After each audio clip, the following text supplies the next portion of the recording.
Écoutez et réécoutez vos émissions favorites sur radiovl.fr, rubrique replay. Cette semaine, on reçoit une invitée, les amis. Hein. Et oui, on reçoit Virginie Molinard. Hello. Bonjour. Comment tu vas? Bah ça va bien, hein. C'est matinal, mais c'est matinal, sympa. c'est sympathique. Hein. Ah oui, j'ai eu à peine le temps d'enfiler mon pain au chocolat et mon jus d'orange, et puis ça y est, hop. Ah bah généralement, le matin, c'est mieux de manger, hein, surtout pour être en forme à l'antenne avec les auditeurs. C'est sûr. Alors on a une petite tradition ici, Virginie, c'est de faire reparcourir la biographie de notre invité. T'es d'accord? D'accord. Tu veux que je la reparcours, ta biographie? Allez, on y va. Allez, on y va. Et oui, puisque tu es originaire de Normandie, le domaine artistique t'a toujours passionné. Hein. Déjà petite, tu organisais des spectacles à la maison et à la question que veux-tu faire quand tu seras grande, Virginie? Et la réponse était déjà définie, chanteuse. C'est bien ça? C'est bien ça. À ta majorité, tu décides de venir vivre à Paris où tu suis une formation à l'école de commerce l'ISEG. Ah oui. Mais après l'obtention de ton master, tu te consacres pleinement au domaine artistique et intègres les célèbres cours Florent pour un stage de comédie musicale où tu décides d'y rester pour apprendre à jouer. Puis tu rejoins la comédie musicale Mille et une nuits, les pièces Le Dindon, putain de week-end, je sais pas, ça me fait rire ce nom, Le Dindon, putain de week-end, et Arrête de pleurer Pénélope. Ah oui. Et oui, je faisais Pénélope, j'avais des couettes et des Doc Martens roses. Ça devait être sympa ça. Et oui, à côté du théâtre, il y a également la télévision où tu es pendant une année l'animatrice principale des divertissements de la chaîne belge AB4 et en France sur MCE, hein, tu t'en souviens? Aussi. Hein? Oui, Regardez un petit sketch qu'on avait, voilà, on était à coup de foudre. Je devais choisir quelqu'un dans le public et puis c'est tombé sur toi, voilà, je sais pas pourquoi, je te connaissais pas en plus. Et c'est comme ça qu'on s'est rencontrés, côté cinéma. Exactement. Tu as fait ta première apparition en 2012 dans le film Dépression et des potes et tu as tourné dans plusieurs téléfilms pour France 2, France 3 et TMC. Alors cette année, tu as même co-réalisé ton premier court-métrage, Confession d'une future mariée, visible dans les festivals. Et aujourd'hui, tu as été à l'affiche de Quand la Chine téléphonera, que j'ai été voir. Hein. Oui. Et de Patricia Levray, qui reprendra peut-être bientôt, hein, on en parlera. Et tu es actuellement dans Grosse Chaleur, la pièce de Laurent Ruquier au théâtre d'Onou. Alors je donnerai l'adresse du théâtre tout à l'heure pour qu'on vienne te voir. Hein. Mais on va revenir sur cette pièce Grosse Chaleur et on va de suite écouter un extrait de cette pièce. Ah, t'avais enregistré. On a passé 3 semaines de rêve, hein, toi et moi ici tous les deux en vacances. Pourquoi faut-il toujours que la dernière semaine tu gâches tout en rappliquant ta famille? Mais c'est qu'on voulait pas arriver les mains vides dans ces cas dans les cadeaux qu'on fait à ma petite gueule, hein. Moi ça fait plaisir de voir. Tellement contente de te voir. Oh bah ça fait à peine 2 blagues et demie qui sont là. Je sens que j'ai passé 5 jours formidables. 15 000 morts pendant la grosse chaleur. Selon la CGT ou la préfecture de police? Tu devrais appeler ta mère, Pierre-Louis. Ben, je l'ai appelée pour la bonne année, elle allait très bien. Elle est morte. Ma mère avec les légumes, hein. Et oui, alors c'est une pièce qui mêle vacances, fonctionnaires et grosse chaleur. Tu peux nous en dire plus un peu? C'est quoi alors l'histoire de cette pièce? Même si j'étais la voir avant-hier. Oui, c'est vrai. Pour les auditeurs. Déjà, je peux raconter l'histoire de mon point de vue. Moi, en fait, je m'appelle Mireille dans la pièce. Voilà. Et avec mon mari Polo, on a en fait un magasin de farce et attrape. Ah oui. Donc nous, on adore délirer, on adore faire des farces. Donc dès qu'il y a de la famille, on en profite.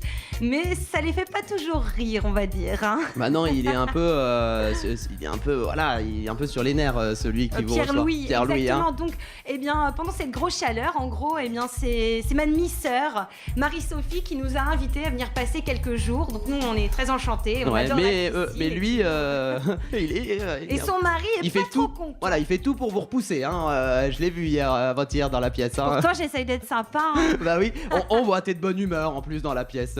C'est un rôle. Tu l'as aussi. Exact. Bon, comment tu as été contacté pour jouer cette pièce, surtout une pièce de Laurent Ruquier? Comment ça s'est passé cette collaboration pour arriver dans cette pièce? Pour arriver jusqu'à la pièce, voilà. Eh bien, en fait, Anthony Marty, qui est le metteur en scène et qui joue avec moi le rôle de Polo dans la pièce, donc mon mari, je l'avais croisé sur un René. casting. Oui. Non, c'est pas mon mari René.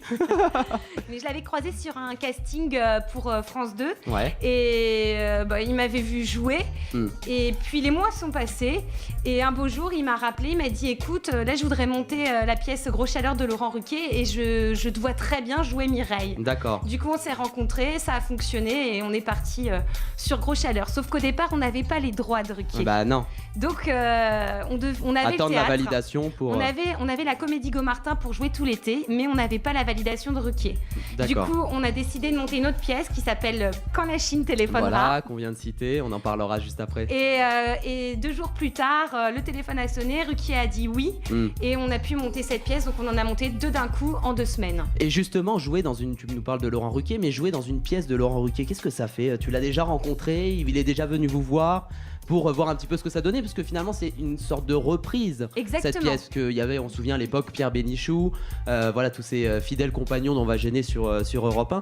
Qu'est-ce que ça fait de jouer dans une pièce de Laurent Ruquier ? Déjà c'est très agréable parce que c'est bien écrit, c'est marrant, c'est drôle, et puis c'est surtout que Laurent Ruquier s'investit, il est venu nous voir dès la première semaine, il a donné son avis sur la pièce et ça lui a beaucoup plu, donc du coup c'est ce qui nous a permis aussi de pouvoir la prolonger. Bah oui. Parce que normalement on devait s'arrêter le 8.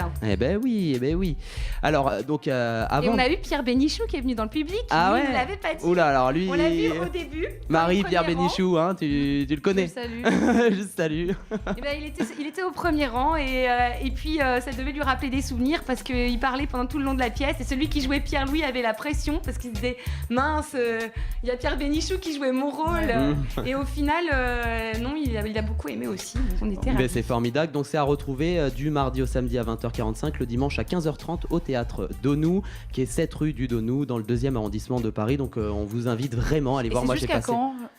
Jusqu'à quand on peut venir te voir ? Jusqu'au 2 novembre. Voilà, jusqu'au 2 novembre. Après, malheureusement, on devra s'arrêter parce qu'il y a une prochaine pièce de Ruquier qui va être mise en place et on ne peut pas avoir deux pièces de Ruquier en même temps. Donc on a eu le droit de prolonger jusqu'au 2. Mais après, il faudra aller voir l'autre pièce. Avec plaisir. Également, il y avait Quand la Chine téléphonera. Oui. Donc c'est une pièce que j'ai également été voir, j'ai beaucoup apprécié. Est-ce que tu peux nous l'expliquer ? Ah oui, vraiment, moi je suis sincère, c'est quand j'ai une pièce j'aime pas. Quand j'ai adoré ces 2 pièces, faut dire, je me suis bien marré tout au long. Au niveau de Quand la Chine téléphonera, tu peux nous rappeler l'histoire aux auditeurs, l'histoire de 2 sœurs, Aimée et Jeanne. Alors déjà c'est un univers très différent très de la différent. pièce de Ruquier. Complètement. Parce que là on rentre dans l'univers loufoque, déjanté, absurde. C'est très sympa à jouer et je pense à regarder aussi.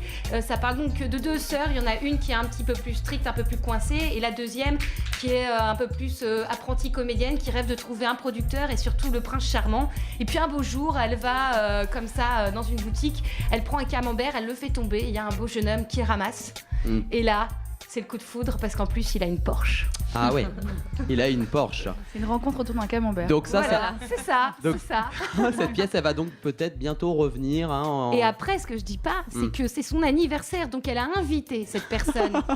Mais on reçoit un petit paquet et là, il y a un doigt. Elle découvre un doigt coupé. Et de là va découler toute une histoire avec plein d'aventures. Mais c'est un polar presque. Exact, oui, c'est une espèce de Cluedo loufoque, on va dire. Ouais. Également, il y a cette co-réalisation, Confession d'une future mariée. Alors, est-ce que tu peux nous en parler un petit peu ? Oui, bien sûr. En fait, ça faisait un petit moment que j'avais envie d'écrire un court-métrage, donc ça y est, je suis arrivée à bout. Ça y est, ouais. Et là, il est dans les festivals. En gros, pourquoi les festivals justement ? Enfin déjà explique-nous ce que c'est et déjà, après tu répondras à la deuxième c'est question. C'est l'histoire d'une jeune fille qui va se marier et puis il va y avoir un incident qui va faire que peut-être son mariage ne va pas être possible. Comme c'est un court-métrage, je peux pas non plus trop en dire. Bah oui, bon, mais c'est assez... donc pourquoi les festivals ? Parce qu'aujourd'hui, pour se faire connaître quand on a un court-métrage, de toute façon... C'est le meilleur moyen finalement, c'est dur de se faire connaître quand on co-réalise aujourd'hui.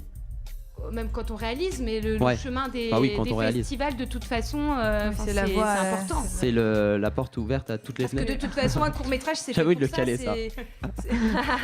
C'est fait pour se faire connaître, etc. Pour après peut-être pouvoir proposer d'autres types de programmes, que ce soit une série ou un long-métrage. Bon, je ne pense pas que j'irai écrire un long-métrage, mais peut-être pourquoi pas les séries. Ça fait toujours des rencontres et c'est toujours sympathique. Et pourquoi le thème du mariage, quoi, du coup Pourquoi le thème du mariage ? Parce que quand j'ai construit mon intrigue, j'avais construit un monologue d'une jeune mariée. À la base, c'était un monologue et je l'ai développé pour en faire toute une histoire autour de ça. Et c'est pour ça que j'ai gardé ce personnage-là. D'accord, mais c'est sympa. Et j'avais déjà une robe qui me servait pas. Alors voilà, c'était la robe de ma mère. Elle aura bien servi.